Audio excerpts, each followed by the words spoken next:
Tesadüf seni çıkartmıştı karşıma. Sandığım tesadüf yazım imiş. Hayatımın alt üst olduğu günlerde altına ışık olup üstünü karanlıkta koydun. O özü de yaralıdır ahı melhemi sevgi. O özü de zerbelerden taşa dönür. Hayanetler onu da zombileştirir.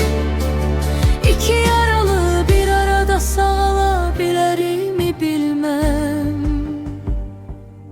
Gücünden danışırdı, gözlerindeki o zayıf uşak ağlayırdı. Kömək edəcəm deyirdi, dili kalbiyle kömək istəyirdi. Zərbələrdən qan revan olan yaralı kalbini doldurmuşdu mənim sevgisiz cismimlə. O özü də yaralıdır axı məlhəmi sevgi.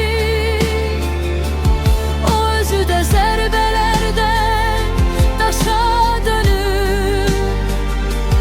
Xəyanətlər onu da zombiləşdirir. İki yaralı bir arada sağalabilirmi bilmem. Sen mənim qaranlığıma ışık tutarken mən səni kör bir quyuya çəkirdim.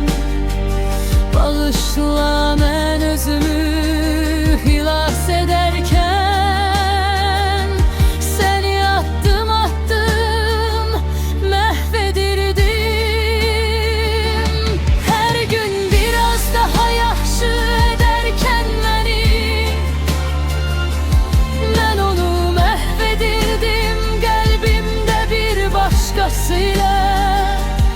İndi ikimiz də eyni yerdəyik.